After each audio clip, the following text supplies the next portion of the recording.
নিজাম মজুমদার। এরা নিজাম মজুমদার বলার দরকার নেই, ওরে হারপিক মজুমদার বলবেন। ওর পুরা শরীর হারপিক দিয়ে পরিষ্কার করা দরকার। আমার তো মনে হয় মাথা থেকে পা পর্যন্ত পুরাটাই বেঈমান, খালি নামটা মুসলমানের নিয়েছে। এই শয়তানের কথাবার্তারা এখন এই জন্যে আরো মানুষের মন মেজাজ গেছে খারাপ হয়ে, যে শয়তান পালিয়ে বলছে কি দাঁড়া তোরে দেখাচ্ছে।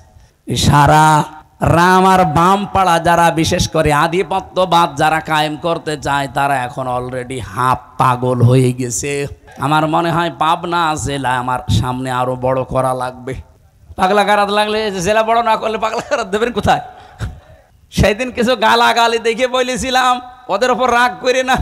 আগস্টের 5 তারিখের পর থেকে যেভাবে গালাগালি শুরু হয়েছে শুধু গোপালগঞ্জ নিয়ে, ম্যাডাম জিয়া তো বলেছিল যে এ জেলাই পাল্টিয়ে দেব, তাই বলেছিল না?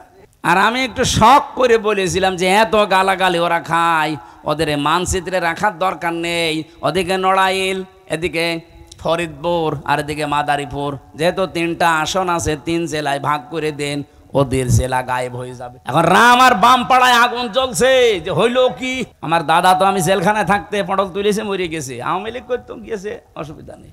তো উনি আমার একটা গল্প শুনিয়েছিল ছোটবেলায়, বলছে এক লোক মার্কেটে যাবে বাজার করতে, নদী পার হয়ে যাওয়া লাগে, এই যে গড়ায় নদী মনে করেন। ছেলে মেয়ে 2টা বলছে আব্বা নৌকা নিয়ে যাচ্ছেন, আমাদেরকেও নিয়ে যান। বউ বলছে আমারেও নিয়ে চলো। সবাইকে নিয়ে যাচ্ছে বাজারে। মাঝ পথে নদী অশান্ত হয়ে ঢেউ উঠে গেছে, নৌকা ডুবে। ছেলে মেয়ে গেছে হারিয়ে, বউ গেছে ডুবে। বহু কষ্ট করে এদিক ওদিক করে ডাঙ্গায় গেছে। লোকজন আশপাশ দিয়ে যায়, বলে ভাই চিন্তা করবেন না, কোনো আফসোস নেই আপনার, আপনাকে আবার আমরা বিয়ে দেব, আবার বউ পাবেন, আপনার কোনো ভাবা চিন্তার দরকার নেই, আবার ছেলে মেয়ে হবে। নৌকা হারিয়ে গেছে ভাববেন না, আবার নৌকা বানিয়ে দেব আমরা। লোকটা এবার মুখ তুলে বলছে ভাই বউ মরে গেছে ভাবতেছি না, ছেলে মেয়ে মরে গেছে ভাবতেছি না, নৌকা হারিয়ে গেছে তাও ভাবতেছি না, ভাবতেছি আমার হইল কি, আমার কি হইল। আমার মনে আছে ডাকসু নির্বাচনের পরে রাম আর বাম যারা, আমি তো লাইভ গুলো দেখছি, তারা এখন মাথার চুল ছিঁড়িয়ে খাচ্ছে যে হইল কি। যারা এই যে গলাবাসি করে, অনেকে তো বলছে যে দরকার হয় প্রসাব করবো, সব ভেসে চলে যাবে। তা আপনি এত এই 15 বছরে প্রসাব করতে পারেননি? এগুলো সব চাপাবাজি, গলাবাজি, এগুলো প্রতারণা, ধোকাবাজি ছাড়া আর কিচ্ছু না। এই 54 বছরে এরা জাতিকে ধোকা দিয়েছে বিভিন্ন কায়দায়, এবারও দিতে চাচ্ছে অনেকে, কিন্তু এই জাতি এখন আর ধোকায় পড়বে না। 9 সেপ্টেম্বর ডাকসু নির্বাচন তার প্রমাণ। কোথায় 14,500 প্রায়, আর এখানে 5,500। আপনি হিসাব করতে পারেন 3 ডবল। বাংলাদেশ জামাত ইসলামী থেকে যে 300 জনের নাম ঘোষণা দেওয়া হয়েছে নমিনি হিসাবে, এরা একটাও পদপ্রার্থী না। আমরা এখানে 3 জন অন্তত বসে আছি, আমরা 3 জনই নমিনি, আমরা কেউ পদপ্রার্থী না। আর আমরা নিজেরা জানতামও না যে আমাদের নাম ঘোষণা দেওয়া হবে। আপনি জিজ্ঞাসা করে দেখেন। অথচ এই পদটা পাওয়ার জন্য বাংলাদেশে অন্যান্য রাজনৈতিক দলে আপনি একটা দেখান, আমার তো মনে হয় অন্য দলের লোক এই পদ পাওয়ার জন্য মারামারি করে মরে যায়। এটা এ পাবনায় না থাকলেও কুষ্টিয়ায় আছে, আরো বেশি, বিশেষ করে আটঘরিয়া আর ঈশ্বরদী। দেখেন কি হয়। এই জন্যে আমরা এমপি পদপ্রার্থী না। লিকাইলা তাসাও আলা মা ফাতাকুম ওয়ালা তাফরাহু বিমা আতাকুম। কিছু পেলে আনন্দে আত্মহারা হয়ে যেও না, আবার কিছু হারিয়ে গেলে হাই হতাশ করবে না। আপনি এমপি কেন, এ বাংলাদেশের প্রধানমন্ত্রী না, সারা দুনিয়া দিয়ে দিলেও আমি যে হামজা আছি ওই হামজায়। আমার মনের ভেতরে এক বিন্দু অহংকারও নেই, আর আমার মনের ভেতরে এক কিছু হারানোর বেদনাও নেই। এই জন্য আমিরে জামাতের ঘোষণা বাংলাদেশে কেউ আজও দিতে পারেনি যে এই দল থেকে কেউ এমপি মন্ত্রী হলে তার 5 বছরে 1টা টাকা বাড়বে না, আরো যা আছে কমে যাবে। আপনি অন্য কোনো দলের লোককে ঘোষণা দিতে বলেন তো, ওরা বলবে যে আমি এমপি দাঁড়াবো না। আমাকে বেশি বলছি না, এটাই বাস্তব। আমার আসনে যিনি আছে উনি ঘোষণা দিয়েছে যে আমি অন্তত 50 কোটি টাকা খরচ করব, তারপরও এই আসন আমার চাই। আপনার কি লাভ বলেন তো? আপনি যে 50 কোটি টাকা খরচ করবেন, আপনার কি লাভ? আপনার অন্তত 5 বছরে আপনি 1000 কোটি টাকা আরো ওখান থেকে উত্তোলন করবেন। তা আমরা যারা এই ঘোষণা পেয়েছি নমিনি হিসাবে, আমাদের 1 টাকা খরচও নেই, 1 টাকা তোলার ধান্দাও নেই। এই জন্য মানুষ এখন অলরেডি বিশ্বাস আরম্ভ করেছি যে দেশটা অন্তত নিরাপদ এদের হাতে। সারা দেশে জামাত ইসলামী থেকে যারা নমিনি তাদেরকে এমপি পদপ্রার্থী বলবেন না। আমরা কেউ পদের জন্য প্রার্থী না, আর আমরা নিজেরা জানিও না। আপনি এ পর্যন্ত বিশ্বাস করেন কিনা বলেন তো? এ বাংলাদেশে শুধু একমাত্র দল জামাত ইসলামী, যারা পদের জন্য যদি কেউ বলে যে আমারে দেওয়া লাগবে, ও কিয়ামতের আগে পাবে না। আজকের মাহফিলে আমার আগে যিনি কথা বলছিলেন, বাংলাদেশ জামাত ইসলামী এই পাবনা বিশাল জেলা, এই জেলার সম্মানিত জেলা আমির, ইসলামিক চিন্তাবিদ, শিক্ষাবিদ অধ্যাপক আবু তালেব মন্ডল দামাত বারকাতুহুমুল আলিয়া, এখানে উপস্থিত আছেন বড় ভাই আব্দুল্লাহ, উপস্থিত হয়ে কথা বললেন অধ্যাপক রেজাউল করিম, জনাব ওমর ফারুক। যত মানুষের নাম দিয়েছে এ তো পড়তে পড়তে আমার হাঁপ লেগে যাবে। একবারে দোয়া করে দিলাম ভাই, ওরফানা লাকা যিকরাক। এদের সম্মান মর্যাদা যার যতটুকু ইমান এবং কাজ অনুযায়ী আল্লাহ যেন দান করেন। অনেকের ইমান আছে কিন্তু ইমানের দাবি অনুযায়ী আমল নেই। আমল মানে কি জানো? কাজ। বলেন বলেন। এমনকি অনেক ইমামেরও এখন ইমান নেই। এখনো পর্যন্ত এই অবস্থা দেখে অনেক ইমামও এই টেনশনে আছে, যদি ইসলামের পক্ষে অ্যাক্টিভ ভাবে কিছু করি, আর যদি ইসলাম এবার না আসে তাহলে আমার ইমামতি থাকবে তো? আপনি ইমামতি নিয়ে আসেন, আর আপনার এই ধারণা কেন হয় যে এবার ইসলাম আসবে না? বলেন। ছেলে যদি এলাকার মাইকে ঘোষণা দেয় যে আমার বাবার সম্পদ আমি পাই কি না পাই, মানুষ তারে পাগল বলবে না? আর পাগল যদি একবার নাম হয়ে যায় তারে পাঠাবে কোথায়? তা আমার মনে হয় আপনাদের জেলায়ও পাগল আছে এবং তার নামও অলরেডি সারা দেশে ছড়িয়ে গেছে, তারেও এখানে রেখে দেওয়া দরকার। পাগল তো বাইরে থাকলে সমস্যা। ওদিকে কিশোরগঞ্জে একজন আছে, তার নামই পড়ে গেছে ফজু পাগলা। অনেক সেদিন দেখলাম লাইভ করে বলছে আমার এই নামটা দিয়েছে মুফতি আমির হামজা কুষ্টিয়া, আমি নাকি ওনার নাম দিয়েছি। আপনি নিজে যে পাগল, পাগলও মনে হয় বলে না যে আমি পাগল। এক কথা বলে, আমি গিয়েছিলাম হিমায়তপুরে কিছুদিন আগে, দেখলাম পাগল অনেক নেই, অনেকে চলে গেছে। কর্তৃপক্ষ যেটা ছিল আমি বললাম যে পাগল বছর হতো সব চলে গেছে, যদি পান পাঠাবেন। তা আমার মনে হয় এই যে নতুন নতুন যেগুলো তৈরি হচ্ছে এগুলো পাঠানো দরকার। এই জন্য ইমাম যারা আছেন, আলেম যারা আছেন, তাদের তো অন্তত এই যে ঝড় উঠেছে এই ঝড়ের দিকে তাকিয়ে অ্যাক্টিভ হওয়া দরকার আরো বেশি। আমরা যদি সত্যিই যেতে পারি ইসলাম নিয়ে, এবার সবচাইতে বেশি অধিকারের কথা বলবো আলেমদের। এই কথা বলেন না কেন? এরপরে যারা দায়িত্বে আছে জনগণের, প্রশাসনের, একটা বিরাট বৈষম্য চলছে প্রশাসনের। এই 54 বছরেও তারা অনেকেই এই কাজ করেনি। আমরা আগামী থেকে ইসলাম যদি নিতে পারি, ইনশাল্লাহ কথা দিতে পারি এগুলো করব। ভারতের মতো জায়গায়, বিশেষ করে পশ্চিমবঙ্গে, মমতা ব্যানার্জি একজন মহিলা হিন্দু, সে তার খতিবদের, ইমামদের, মুয়াজ্জিনদের, খাদেমদের 4 রকম জায়গায় সে বেতন দেয় রাষ্ট্রের পক্ষ থেকে। আর আমাদের 92% মুসলমান, আমরা এখনো এই 54 বছরে ইমামদের, খতিবদের, আলেমদের এই ব্যবস্থা করতে পারি নাই। এমনকি একটা দুঃখজনক সংবাদ, যিনি দায়িত্বে আছেন উনি 2 নবীর নাম নিয়ে বসে আছেন। ডক্টর মোহাম্মদ ইউনুস, কয় নবীর নাম? মোহাম্মদ একটা, ইউনুস একটা। অথচ গানের মাস্টার নিয়োগ দেওয়া হয়েছে এই দেশে 1 থেকে 5 পর্যন্ত। একটা আলেম নিয়োগ দেওয়া হয়নি ধর্মীয় শিক্ষক হিসাবে। কথা বলেন না কেন? এ দাবি আমরা জানাই। যিনি আছেন উনি তো ঘোষণা দিয়েছে যে ফেব্রুয়ারির 12 তারিখে উনি নির্বাচন দিয়ে বিদায় নিয়ে চলে যাবেন। যান, কিন্তু এমন একটা কিছু করে যান আপনি যেন অমর হয়ে থাকতে পারেন। 92% মুসলমানের এই দেশে আমাদের সবার দাবি এইটা। আপনি অন্তত যাওয়ার আগে 1 থেকে 5 পর্যন্ত ধর্মীয় একজন শিক্ষক মাওলানা নিয়োগ দিয়ে যান। এ দাবি করেন না আপনারা? কারা কারা করেন দেখি? লিল্লাহে তাকবীর। দেখেন তো, হাত তোলেনি কে? দেখেন, আলহামদুলিল্লাহ। এটা ওনার কান পর্যন্ত যদি নাও যায় আরো সে চলে গেছে। ইব্রাহিম আলাইহিস সালামের পক্ষে একটা ব্যাঙ থাকার কারণে তার প্রসাব পাক হয়ে গেছে। আমরা কোরআনের পক্ষে আছি আজকে, যে হাত তুললাম কিয়ামতের দিন এটা যেন নাজাতের কারণ হয়।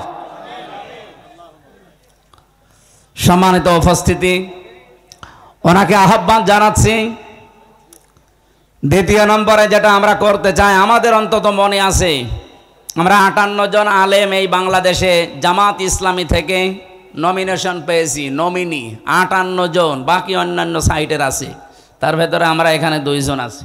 ওনারা আছে অধ্যাপক হিসাবে সেই কয়েকজন, তাদের ভেতরে আপনি বলেন এই 58 জন আলেম অন্তত যদি এবার কোরআন বুকে নিয়ে যেতে পারে, প্রশাসনে যারা আছেন তাদেরকে অভয় বাণী দিতে পারি যে বৈষম্যের শিকার আপনারা যে বাম হাতের ইনকাম করেন এটা শুধু আপনাদের দোষ না। আপনি যে বেতন পান আপনার উপরে ডিপেন্ডেন্ট হয়ে আছে আপনার মা বাবা, আপনার স্ত্রী, সন্তান, আরও অনেক আত্মীয় স্বজন।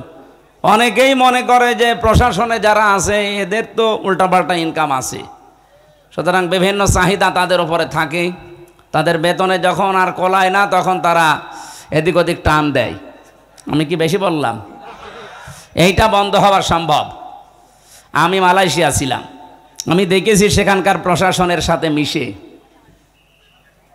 এদিকে তাকান, ওনারদের যে 8 ঘন্টা ডিউটি, এরপরে যেই কয় ঘন্টা ওনারা ডিউটি করবে ওভার টাইম হিসাবে মাসের পর হিসাব করে বেতন দেওয়া লাগবে। এটা যদি করে 2 নম্বর, ওনারা যে ডিউটি পালন করার জন্য সে পাবনা সদর থেকে এই জায়গা প্রায় 12-13 কিলো, এখান থেকে এসেছে আবার যাবে। এটা কিন্তু রাষ্ট্রের কোনো টাকা দিয়ে তারা আসে না, ওদের নিজেদের পকেটের টাকা খরচ করে। এখানে যদি 5-6 ঘন্টা সময় দেয়, খাওয়া দাওয়া করবে নিজের টাকায়, যাওয়া আসা তেল পড়বে নিজের টাকায়, এ টাকাটা পাবে কোথায়? ওই বেতন থেকে তখন তারা খরচ করা লাগে।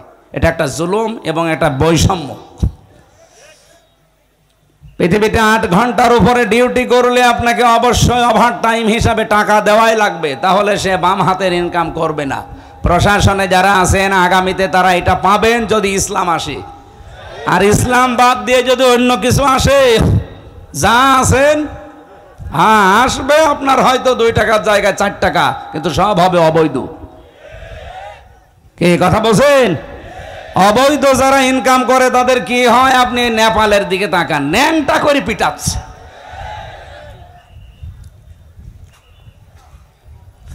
সেদিন সিঙ্গাপুরে এক হোটেলে উঠেছিলাম, নিচে নেমে দেখি 2 জন বসে বসে চা খাচ্ছে। কি আপনারা এখানে? হুজুর আমরা আগেই পালিয়েছি।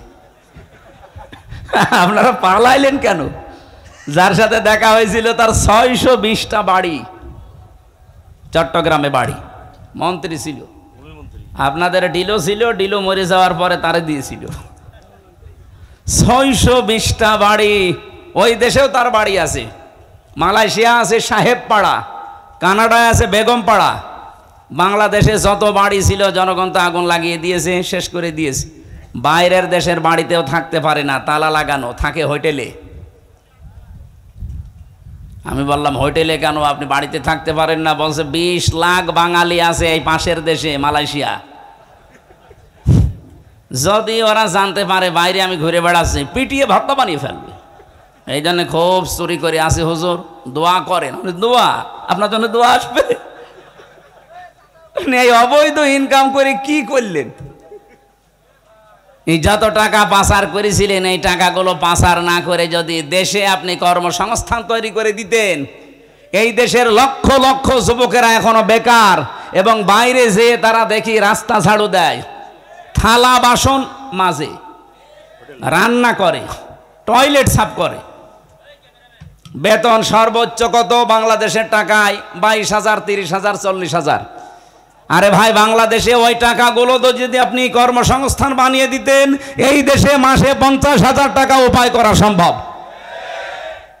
এমনিতে তো আপনি থাকতে পারছেন না, এই কারণে আগামীতে আপনাদের এই বৈষম্য থাকবে না প্রশাসনে যারা আছেন। এই জন্য আপনারা পক্ষপাতিত্ব না করে আশা করব আপনারা ইসলামকে নিয়ে যাওয়ার জন্যে সহযোগী হবেন। আমার কথা যদি ভুল হয় ধরিয়ে দেবেন। এই বৈষম্য দূর করা দরকার না? এই 15.5 বছরে আমরা সবাই কম বেশি বৈষম্যের শিকার ছিলাম। আপনি তাকান, শুধুমাত্র ওই সিল বাদ দিয়ে ওই 14 দল, বাকি যারা আমরা ছিলাম এই দেশে সব কিন্তু কোনো না কোনো ভাবে বৈষম্যের শিকার ছিলাম। আপনি লেখাপড়া করবেন না, ফার্স্ট ক্লাস ফার্স্ট হওয়ার পরও আপনার চাকরি হবে না, পেছনে আপনার ওই যে, অথচ আমার চাইতে 10 নাম্বার সিরিয়ালে ওর শুধু মার কাটা থাকার কারণে চলে যাচ্ছে আমার উপরের চেয়ারে। এইটা আগামী থেকে আর হবে না ইনশাআল্লাহ।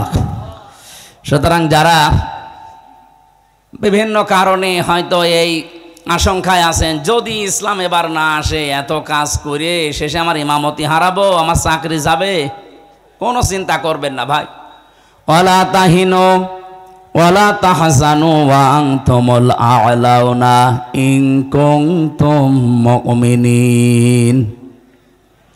এখানে কি কিছু হয়েছে? একটা ব্যাঙের জন্য এটা করছেন, একজন হাত চেপে ধরেন, মাথা চেপে ধরে এমন একটা রওশন এরশাদের মতো মাছ দেন। পাবনাবাসী খেয়াল করে শোনেন, সময় যেহেতু কম। সূরা আলে ইমরানে আল্লাহ ঘোষণা দিয়েছেন ওয়ালা তাহিনু ওয়ালা তাহজানু, কোনো চিন্তা নেই, কোনো ভয় নেই, দুশ্চিন্তারও কারণ নেই। ওয়া আনতুমুল আ'লাউনা, শব্দ ছিল আনতুম আ'লাউনা, মাঝখানে আলিফ লাম দেওয়া আছে কেন? আমি আরবি গ্রামার পড়তে গিয়ে দেখেছি, মুবতাদা যদি নির্দিষ্ট হয়, মারেফা হয়, খবর হবে অনির্দিষ্ট নাকেরা। কিন্তু এখানে আল্লাহ খবরের আগে আলিফ লাম দিয়ে এইটাও মারেফা বানিয়ে দিয়েছেন। খবর যদি কোনো সময় মারেফা হয়ে যায়, ইফেদুল হাসরা, হাসরের ফায়দা দেয়, বাংলা অর্থ দাঁড়ায় হবেই। আল্লাহ পাক বলেন তোমরা বিজয়ী হবে না, হবেই। শেষে হর্ষাই আছে। একটা শর্ত শুধু দিলাম, ইন কুনতুম মুমিনিন, যদি মুমিন হতে পারো। সুতরাং এবার আমরা এই দেশে দেখতে পাচ্ছি মুমিন যেভাবে তাদের ঈমানকে সংরক্ষণ করার জন্য তাদের ওয়াদাকে ঠিক মতো জায়গায় দেওয়া আরম্ভ করেছে, এভাবে যদি অব্যাহত থাকে এই দেশে ইসলাম ছাড়া কেউ সংসদে যাবে না। আমাদের উচিত শুধু ঈমানদার হওয়া। বলেন তো বিজয় দেওয়ার মালিককে? আরো জোরে বলেন। ঈমানদার হওয়ার মালিককে? ও বলছে আল্লাহ। আল্লাহ ঈমানদার হবে? আল্লাহ তো ঈমানদার আছে, আল্লাহর নামই মুমিন। ঈমানদার হওয়ার মালিক আল্লাহ না, ঈমানদার হওয়ার মালিক আমরা। আমরা যদি নির্ভেজাল ঈমান আনতে পারি, মাস্ট বি, এখানে যারা এখনো দোদুল্যমান অবস্থায় আছেন, অমিনান নাসি অমাই ইয়াকফুর বিল ঈমানি ফাকাদ ইসতামসাকা বিল উরওয়াতিল ওয়াসকা লা ইনফিসামা লাহা ওয়াল্লাহু সামিউন আলিম। ফামান ইয়াকফুর বিত-তাগুতি ওয়া ইউমিন বিল্লাহ। বাংলাদেশের এই পজিশনে আয়াতটা এখন খুব দরকার। অনেক মানুষ এখনো দোদুল্যমান অবস্থায় আছেন, ঈমানও এনেছেন, কুফরি কাজও করেন। তাদের বলছি, আপনি যদি সত্যি ঈমান আনতে চান, পয়লা নাম্বারে আপনাকে তাগুত ছেড়ে দেওয়া লাগবে। আজ বাংলাদেশে দল দুইটা, আমি ওপেন বলি, এদেশে আল্লাহর দল আর শয়তানের দল, মাঝখানে আর কিছু নেই। আপনি যদিও মনে করেন না মাঝামাঝি কিছু আছে, কিচ্ছু নেই। একটা হচ্ছে আল্লাহর দল আর একটা শয়তানের দল। ইসলাম যারা যে দেশে কায়েম করতে চায়, 1 নম্বরে তারা আল্লাহর দল।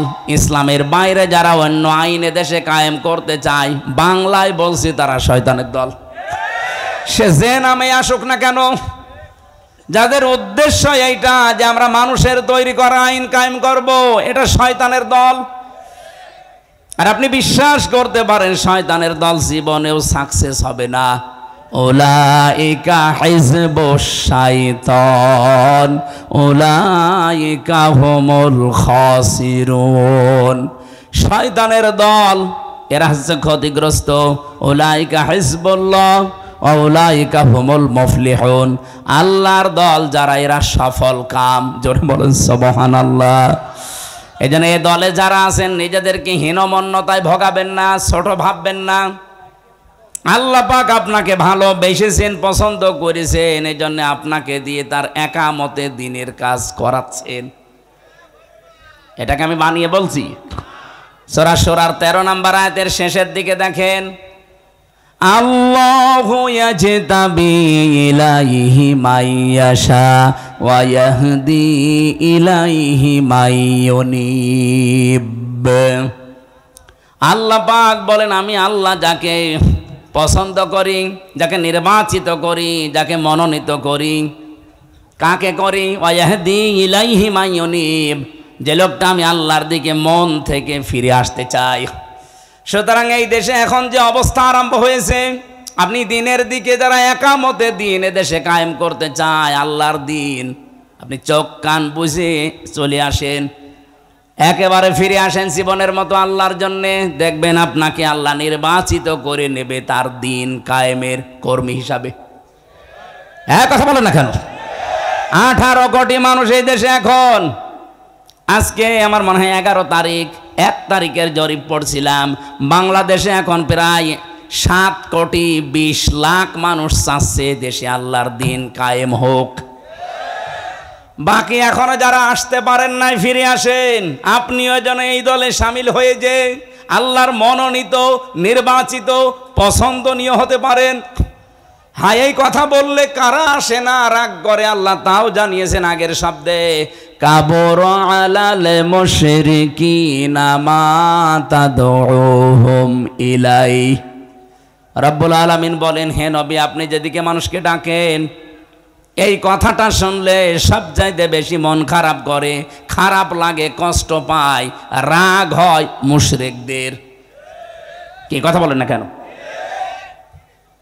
আলেমরা যারা এদিকে আজ বাংলাদেশে মানুষকে ডাকে দিন কায়েম করার জন্যে, খেদমতে দিন না, একামতে দিন। আমি আবার বলছি, এই বাংলাদেশে 2টা পদ্ধতি চলছে, একটা খেদমতে দিন আর একটা একামতে দিন। আল্লাহ পাক এখানে আগের শব্দে দিয়েছেন আনাকিমুদ্দিন ওয়ালা তাতাফাররাকু ফি। দিন কায়েম করার বিষয়ে কোনো মত পার্থক্য করবা না। এই আয়াতগুলোর সারমর্ম আমি এটা পেয়েছি, একামতে দিন যারা কায়েম করতে চায়, এই কথাগুলো শুনলে সবচাইতে বেশি মন খারাপ হয়, খারাপ লাগে, রাগ করবে মুশরিকরা। সুতরাং আমরা দিন কায়েমের কথা বললে যাদের রাগ হয়, তারা যেন বিশ্বাস করে তাদের জান্নাত, তাদের দ্বারা কোনো না কোনোভাবে শিরিক হচ্ছে, আর শিরিক হলে লোকটা মুশরিক। এক কথা বলেন না কেন? বাংলাদেশে বহু ইমাম সাহেবকে আমি দেখেছি, তারা একামতে দিন বাদ দিয়ে শুধু খেদমতে দিন নিয়ে আসেন। আরে ভাই, খেদমতে দিন তো মাস্ট বি করাই লাগবে। একামতে দিনের কথা বললে আপনারও যদি রাগ হয়, আপনি ইমাম, তাতে কি? আপনি বিশ্বাস করতে পারেন আপনার ভেতরে শিরিক আছে। কারণ কাবর আলাল মুশরিকিন মা তাদউহুম ইলাইহি। হে নবী, আপনি যেদিকে মানুষকে ডাকেন একামতে দিনের জন্য, দিন কায়েমের জন্য, এটা তো শুনলে মন খারাপ হবে, রাগ হবে মুশরিকদের। আপনি কি মুশরিক? আমি তো আমার বাবার বিধান কায়েম করার জন্য আপনাকে বলি না, আমার দাদার বিধান কায়েমের জন্য আপনাকে বলি না। আমার এই 33 বছর বয়সের ভেতরে আজ প্রায় 10 বছর আমি কোরআন দিয়ে মানুষকে ডাকি। আমার প্রতিটা ডাকের সারমর্ম এই যে আসেন আল্লাহর বিধান কায়েম করি। আর এটা শুনলে যাদের রাগ হয়, যারা এটাকে রাজনীতি মনে করে, আপনাদের পাশের থানা ঈশ্বরদী, আজকে 11 তারিখ 9 তারিখ আমার অনুষ্ঠান ছিল ওই থানার ভেতরে। একজন বলেছে, না উনি আসলেই শুধু রাজনৈতিক কথা বলে না, কি যেন আল্লাহর এক নবীর নামে নাম তার, সে যাই হোক, উনি এই কথা বলতে চেয়েছে যে না উনি রাজনৈতিক কথা বলবে কেন, আরে ভাই, আমি কি রাজনৈতিক কথাগুলো আমি বানিয়ে বলি? বলেন। আপনার পেটের উপরে পাড়া দিলে তো আপনি কোরআন এক রাজনীতি আছে কিনা বলতে পারবেন না। একজন আলেম যদি আমারে বাধা দিত, নিষেধ করতো, আমি মেনে নিতাম। আপনি কেন ফতোয়া দেন? অথচ দিন কায়েমের কথা বললে ফতোয়া দেওয়াও নিষেধ। আনাকিমুদ্দিন ওয়ালা তাতাফাররাকু ফি। আপনি যাই করেন এ বিষয়ে কোনো মত পার্থক্য করা যাবে না।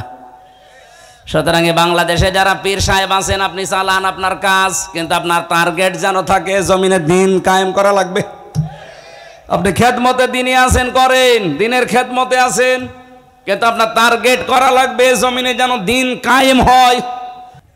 মেয়েরা যখন সাবালিকা হয়, সে 12 বছর হোক, 13 বছর হোক, 14 বছর হোক, যখন তাদের শরীর খারাপ হয়, এই দিন থেকে তাদের নামাজ এবং রোজা ফরজ। এর আগে তাদের নামাজ রোজা ফরজ না। আমি বিস্তারিত সময় নেই, সকাল থেকে প্রোগ্রাম শুরু, 1 ঘন্টা পার হয়ে গেছে। আমার লিখিত বই ছিল মেয়েদের জীবন চরিত্রের উপরে। এই বইটা মেয়েদের ঘরে ঘরে রাখবেন। 6 জন মেয়ে আপনার আদর্শ হবে দুনিয়ায়। কি আর ওই যে বিভিন্ন মানুষকে আদর্শ বানায়, ক্যাটরিনা কাইফিনা কি যেন আছে না, ওইটা বাদ দিয়ে যে এইগুলো আদর্শ বানাবেন। এখানে 6 জনের সব চরিত্র দেওয়া আছে। আদর্শ নারী আমি নিজে করেছি এটা। 2 নাম্বারটা এটা পুরুষদের জন্য, শুধু দাম্পত্য জীবনে যাদের কলহ চলছে, মেটে না, কিভাবে মেটাবেন এই বইতে 120 পৃষ্ঠা লিখেছি। আমি জেলখানায় লিখে বাইরে এসে দলিলগুলো আরো লম্বা করেছি।